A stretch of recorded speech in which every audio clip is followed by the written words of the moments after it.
Websites are used for a number of different reasons. One of these is producing blog posts. Blog posts can be a news piece on a journalist's website, an insightful piece into a company's business, or even sharing of various types of media, be it photos, text, reviews, anything like that. WordPress is one of those most popular website hosting sites, and the one that we're going to be focusing on in this video. So, how do you create a blog post on WordPress? What do you need to do? Why would you do it? And how do you put it live? Let's dig in. The bulk of work into a blog post, and the most important part, is the content contained within. Now it's very simple to actually start a post. You literally click, create a new post, and away you go. You start typing up your content. Now we use a plugin called Elementor Pro. Now inside this gives us a live view so we can see exactly what it will look like on the website when it goes live, as well as like having the formatting options all nice and simply there, so we don't have to dig in and do CSS, anything like that. It's just a much faster way to get there. Now actually within WordPress itself, and not using one of these plugins, there are a lot of other things you can do.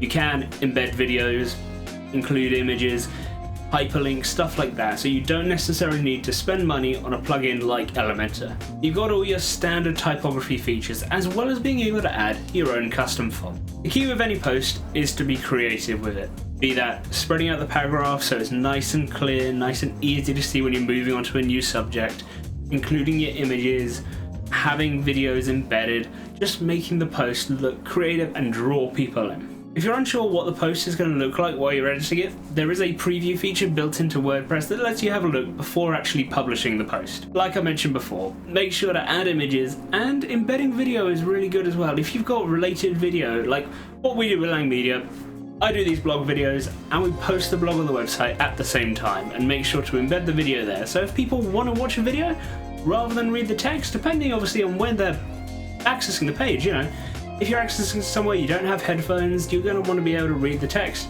But if you're at home, you might just want to sit back, relax, watch the video rather than scroll through the post.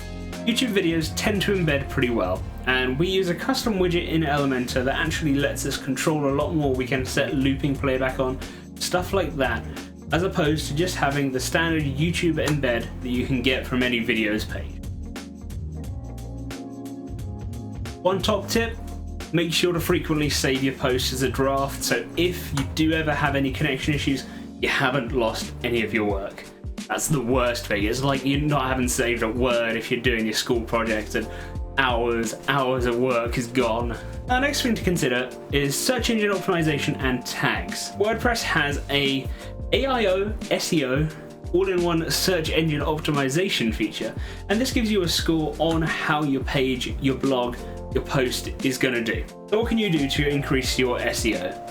It's a question a lot of people are asking and are putting research and money into, so it's very hard for me to answer this briefly and concisely and completely. There'd be, I guess, a few little tips are making sure you're including the right phrases that people are going to be searching on the search engines. Including a variety of media as well just makes the page that bit more appealing to any of the search engines, because they know, oh, people are going to actually enjoy the content and see there's a variety of stuff here rather than just a wall of text. These sort of things and a whole lot more are what make up your SEO score. Basically, the higher score, the better the visibility of the post. Depending on how your page is set up, you may have various types of blogs, so they're showing on certain pages or without. It allows you to do custom listings, custom post types, and set categories within it.